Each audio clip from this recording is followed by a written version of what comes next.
Thank you. I'm delighted to be here. I want to discuss three different topics: the short-term macroeconomic situation that we face, our medium-term fiscal trajectory, and our long-term fiscal problem. And before I turn to those, and especially given Pete's introduction, I should immediately say that things do not always turn out as I expect.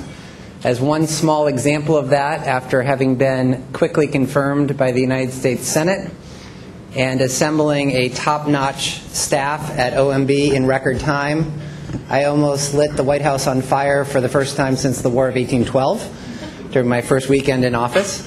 I still can't figure out whether there was a trick played on me or not, but this OMB's director has an elaborate, ornate office, which is quite drafty and cold on weekends during the winter. There was a fireplace in that office that had not only fire logs, but a fire screen and fire tools next to it. Nonetheless, being somewhat careful, I decided to light a small piece of paper to make sure that the flue was open and that the fire would vent. It did. We then went ahead and lit the logs, which, by the way, were right next to the fireplace. The room warmed up quite nicely, and I was very pleased with my new job and my new office, which was getting quite toasty. Unbeknownst to us, several years prior, the Secret Service had capped the chimney. So while the smoke was going up the chimney, it was coming out on a fifth-floor conference center. The Secret Service sounded the alarm. I pointed out that I had lit a fire in the fireplace, and that might have something to do with it. They assured me that there was an electrical fire on the fifth floor. 10 minutes later, they found out the true culprit. My photo was all over CNN. My mom was quite pleased until she found out why.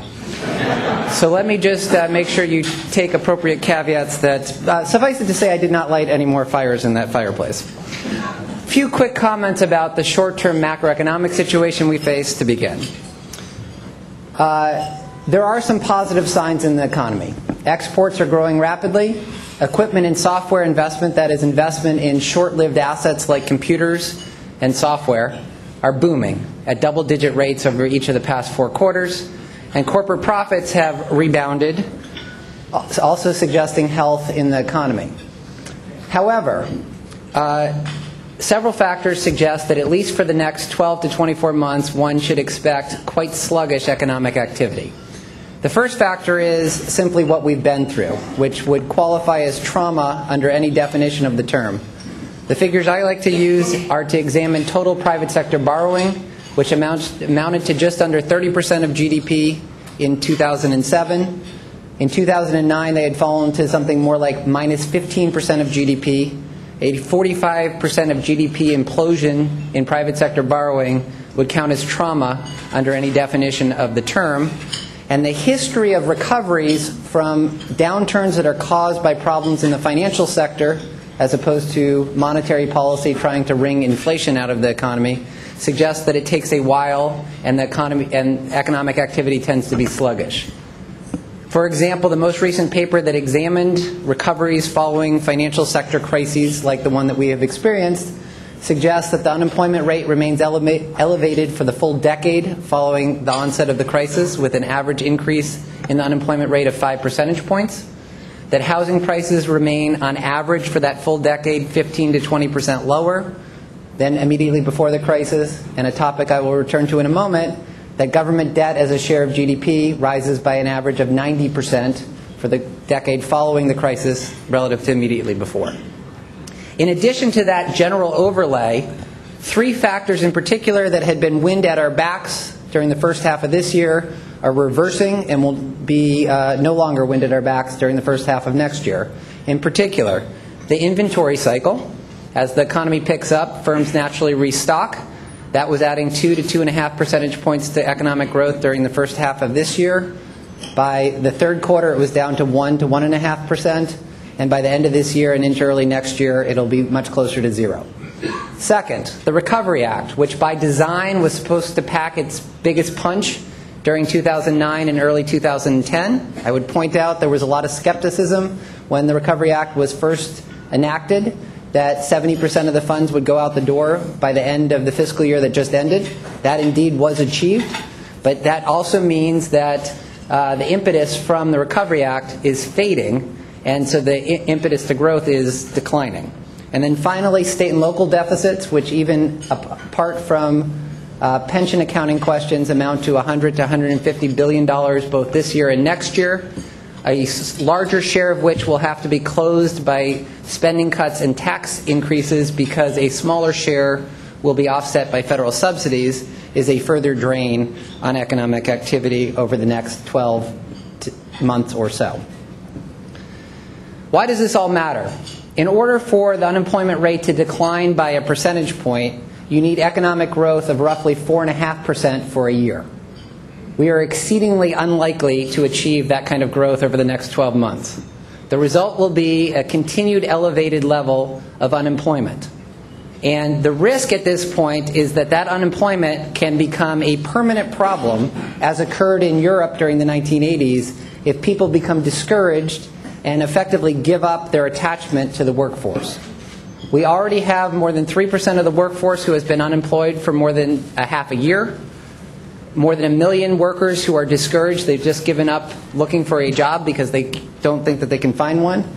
And a particularly disturbing trend is a very rapid increase in applications for disability insurance. Once someone goes on disability insurance, they don't come off. That is a mechanism through which a temporary downturn could become a permanent problem. Applications for disability insurance are up more than 50% over the past 4 years, and it seems implausible to me that the underlying rate of disability has gone up that much over that period of time. This is a response to a weak labor market and a very real threat to our long-term economic prosperity. One reason why more should be done now to spur short-term economic activity. Eventually, the economy will start to recover, and this brings me to or recover more strongly. This brings me to my second topic, our medium-term fiscal trajectory. I should note that it is possible that our fiscal trajectory will become a more urgent issue even before the economy starts growing more rapidly. For example, one can imagine jitters surrounding the debt limit increase that will have to be negotiated early next year, or a problem at the state and local level causing contagion effects for the federal government. But the central expectation would be that we will not face this problem until the economy is growing more rapidly and the collapse in private sector borrowing that I mentioned earlier reverses. What is the nature of this problem? The projected deficit for 2015 under current policies amounts to about 5% of GDP. There's a lot of uncertainty surrounding those numbers. In fact, the 90% confidence interval is plus or minus 5% of GDP. So I really should have said it will be somewhere between 0 and 10 with a central estimate of 5, but let's take the central estimate. In order to stabilize debt as a share of the economy, you need a deficit that's closer to 3% of GDP or lower. That means there's a 2% of GDP gap between where we will be in our central estimates and where we will need to be in terms of stabilizing debt as a share of GDP over the next decade or so. Out of that 2% of GDP hole, I find it implausible that we're going to get more than, say, 0.5% of GDP on the spending side by 2015. And the reason is that most of the things that one typically thinks of on the spending side either take time to build up or have already been tapped to some degree. So there are savings that are possible, but nothing like the bulk of the gap, in my view, going through item by item on the spending side of the budget. The implication is that we will need a significant revenue adjustment over the medium term in order to be on a stable debt trajectory. And the problem is if the tax cuts, and by that I mean even the middle class tax cuts, are made permanent, it's difficult to see how by 2015 one will have the necessary revenue increases voted upon by the political system. So if we are to make the middle class or all the tax cuts permanent, and by that I mean do they apply in 2013 or 2014 or 2015, it strikes me that we no longer have a plausible path to getting the revenue that's necessary to fill in the rest of that 2% hole.